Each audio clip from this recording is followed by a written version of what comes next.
Hi hello everyone. इस video के अंदर हम समझेंगे टाइप्स ऑफ इश्यूज के बारे में कि कितने तरीके के इश्यूज होते हैं मार्केट के अंदर, कि किस किस तरीके से आप शेयर्स को इशू कर सकते होते हो।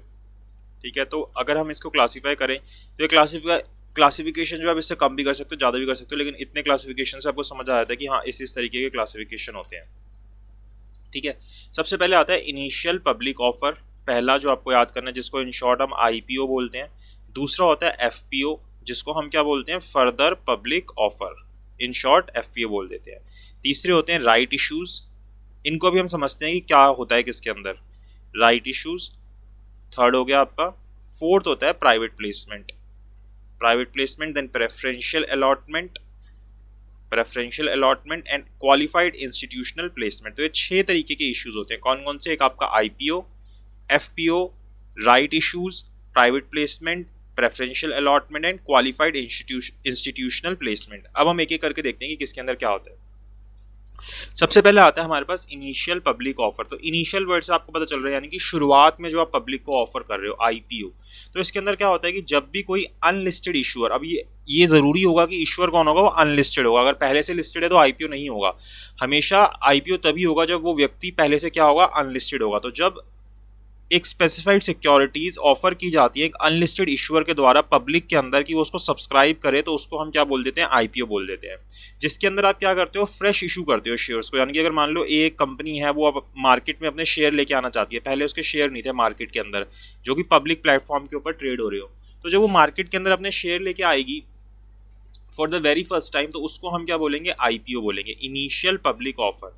ठीक है, जिसके अंदर क्या होता है कि आप या तो फ्रेश इशू करते हो सिक्योरिटीज को, कि अब फर्स्ट टाइम ही एक कंपनी के पहले जो थे कोई शेयर्स नहीं थे, अब पहली बार उसने अपने शेयर्स इशू किए हैं। या फिर दूसरी चीज ये होती है कि आईपीओ के अंदर हम क्या करते हैं, ऑफर फॉर सेल करते हैं। ऑफर फॉर सेल मतलब कि जैसे एक कंपनी थी, इसके कुछ प्रमोटर होंगे, कुछ और मैनेजमेंट के व्यक्ति होंगे, उनको कुछ शेयर्स दे रखे होंगे। तो वो शेयर्स अगर डायरेक्टली अब लिस्ट करके उसको मार्केट में बेचा जा रहा है, तो उसको भी हम आईपीओ ही बोलते हैं। तो आईपीओ दोनों तरीके से हो सकता है कि आप फ्रेश इशू भी कर सकते हो और ऑफर फॉर सेल भी कर सकते हो। To the public by an existing holder of such security in an unlisted issuer. तो वही बात इसने समझाई है ऑफर फॉर सेल वाली। In order to qualify as an initial public offer, the offer of security must be by an unlisted issuer company. तो अगर आपको आईपीओ कहलाना है अपने आप को, तो आप अनलिस्टेड होने जरूरी हो। And such an issue shall be made to the public and not to the existing shareholders. और आपको ये इशू जो है किसको करना पड़ेगा, पब्लिक को करना पड़ेगा, तभी तो ये पब्लिक ऑफर कहलाएगा। ये नहीं कि आपने एग्जिस्टिंग शेयर होल्डर्स को और शेयर दे दिए, कि पहले से कोई प्रमोटर थे, डायरेक्टर थे, उन्हीं को आप और शेयर दे जा रहे हो, वो नहीं किया। सिलेक्टेड इन्वेस्टर्स को आपने कुछ पैसा दे दिया और इशू कर दिया, मतलब वो सब नहीं, आपको पब्लिक में इशू करना पड़ेगा, तभी ये आईपीओ कहलाएगा। तो जब आप पहली बार कर रहे हो और आप अनलिस्टेड हो, तो आपका जो इशू आ रहा है मार्केट के अंदर, उसको हम क्या बोल रहे हैं, इनिशियल पब्लिक ऑफर बोल रहे हैं। दोनों तरीके से हो सकता है, आप फ्रेश इशू भी कर सकते हो और ऑफर फॉर सेल भी कर सकते हो। तो ये आईपीओ हो गया। दूसरा होता है एफपीओ। एफपीओ का मतलब क्या होता है, an offer of specified security by a listed issuer. अब ये देखो, ये कौन सा इशूअर है, लिस्टेड है। आईपीओ के अंदर क्या था, अनलिस्टेड था। To public for subscription. तो यानी कि आपका एक बारी पहले ना आईपीओ आ चुका होगा, या एक से ज्यादा बारी आपने पहले शेयर इशू कर दिए होंगे, अब आप दोबारा से मार्केट में शेयर्स इशू कर रहे हैं। In other words another issue. देखो, तो ये क्या है, अनदर इशू है, कि पहले भी आपके पता नहीं कितने इशू आ चुके हैं, अब आप और इशू लेके आ रहे हो to the public other than its existing shareholders. हो सकता है पहले से ही आपके 10,000 शेयर होल्डर हो, अब आप और शेयर्स इशू कर रहे हैं, तो ये क्या होता है, एफपीओ होता है, further public issue by the listed person is refer to as further public offer. तो इसको हम फर्दर पब्लिक ऑफर बोल देते हैं। तो आईपीओ हो गया जब फर्स्ट टाइम लेके आ रहे हो, उसके बाद जब भी आप इशू लेके आ रहे हो, उसको हम क्या बोलेंगे, एफपीओ बोलेंगे। तो ये दो टर्म्स हो गई।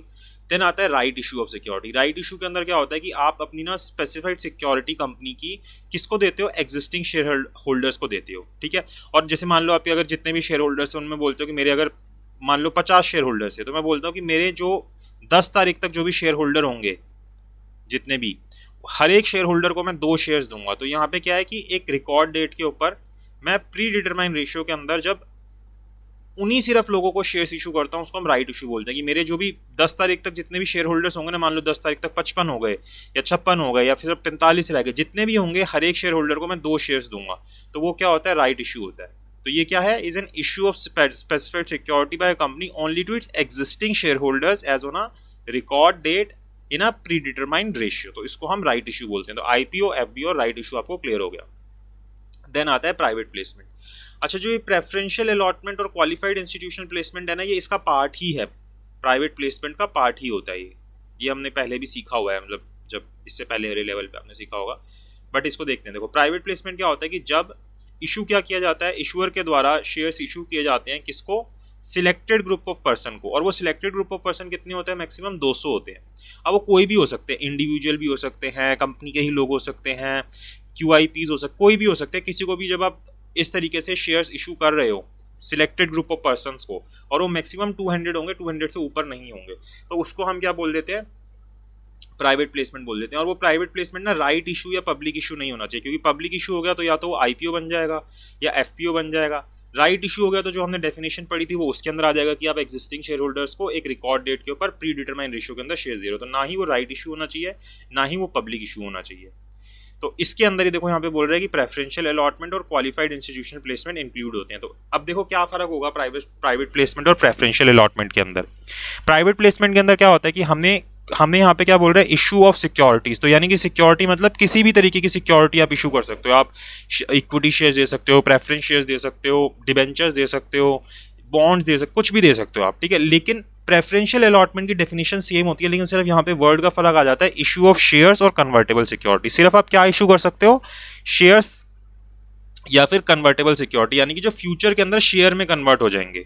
अगर आप डिवेंचर्स इशू कर रहे हो तो कैसे डिवेंचर इशू करोगे, कन्वर्टिबल डिवेंचर्स इशू करोगे। बाकी सब चीज़ें सेम है कि आप एक सिलेक्टेड ग्रुप ऑफ पर्सन्स को अपनी सिक्योरिटीज इशू करोगे और वो मैक्सिमम 200 ही होने चाहिए, वो सब चीज़ें सेम है जो हमने प्राइवेट प्लेसमेंट में पढ़ी। लेकिन प्राइवेट प्लेसमेंट प्रेफरेंशियल अलॉटमेंट कब बन जाता है, जब आप क्या इशू करते हो, शेयर्स इशू करते हो या फिर कन्वर्टिबल सिक्योरिटीज इशू करते हो, तो वो क्या कहलाता है, प्रेफरेंशियल अलॉटमेंट कहलाता है। और वो फिर किसके हिसाब से हमें किसके प्रोविजंस को फॉलो करना पड़ता है, जो चैप्टर 5 है सेबी ICDR रेगुलेशन का, वो हमको फॉलो करना पड़ता है, जो आगे आने वाली वीडियोस के अंदर हम सीखेंगे। तो इसी को हम प्रेफरेंशियल अलॉटमेंट बोलते हैं, ठीक है। और क्वालिफाइड इंस्टीट्यूशनल प्लेसमेंट में क्या होता है कि ये जो सिलेक्टेड ग्रुप ऑफ पर्सन्स है ना, ये वाले जो सिलेक्टेड ग्रुप ऑफ पर्सन्स है, यहाँ पे सिलेक्टेड ग्रुप ऑफ पर्सन कौन बन जाते हैं, क्वालिफाइड इंस्टीट्यूशनल बायर्स। सिर्फ और सिर्फ आप किसको बेचोगे, अपनी जो सिक्योरिटीज है वो क्वालिफाइड इंस्टीट्यूशनल बायर्स को बेचोगे। तो is an another preferential issue, ये भी एक तरीके का प्रेफरेंशियल इशू ही होता है, refer to issue of listed entity to only qualified institutional buyers. तो आप सिर्फ QIBs को जब आप अपने